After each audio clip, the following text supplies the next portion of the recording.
نن افغانستان څخه میسج کړی وو مولوي صاحب ما ستا بیان واورېدی و دا نکاح وي دا دي دا ولور دي دا هغه وایي موږ ښې کوو دا ملایان ولې غږ نه کوي چې په نکاح کې ناست ولې نه وایي چې مهر کم کوي ولې نه وایي چې مهر کم کوي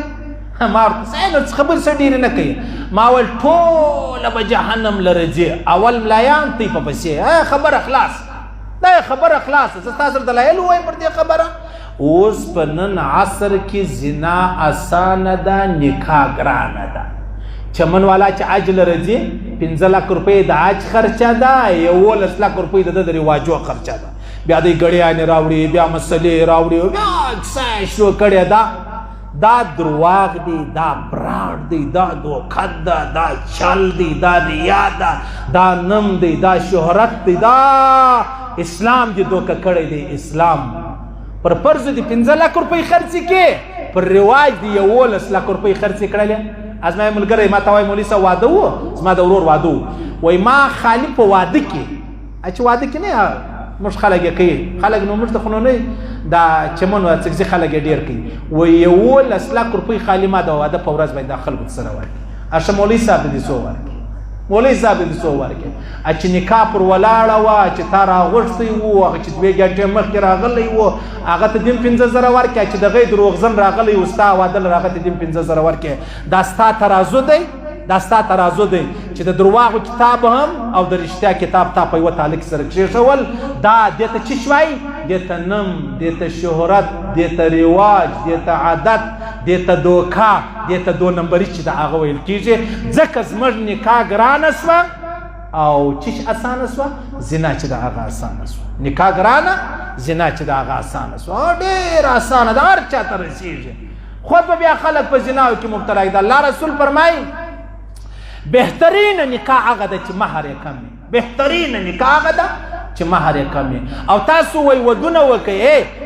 که مهرونه ډیر سو د الله رسول فرمایي بیا به زنا عامه سي زنا څونه ډیر دونه کورونه سته د غریبانو کورونه دي چې هغه د خپل لور وس نه لري چې دا واده کړي او څوک یې غواړي نه دا هغه رقم د زوی وس نه لري چې واده ور وکړي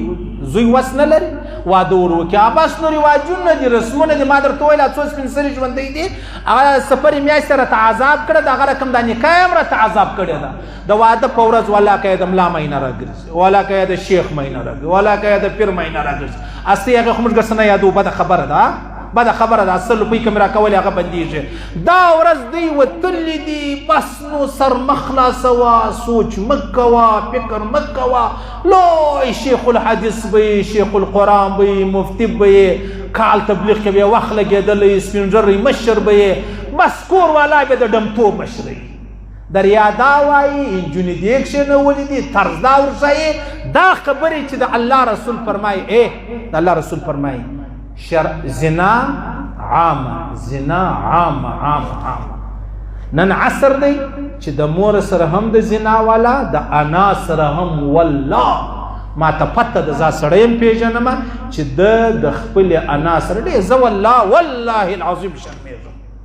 په دې شرمېږم په دې کې به 15 کسان ښه خلک ناست مولوي صاحب تا د کومې خوا رااخیستې ده نو 15 کسان ښه 15 ما ته رامعلوم دي چې هغه په کومو دندو یې زه به دغه لارې اختیار کړم دا زما پر خبرو دا 15 کسان دي بیا خاموشي اختیار کړي هغه بیا ما ته نه وایي چې مولوي صاحب څه کیسه زه تا ته د موسی علیه السلام کیسې نه کوم زه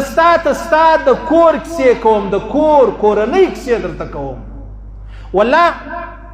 نه بیا کوم بده خبره دا منبر دي زه به نه کوم چې ما ته یو نجلۍ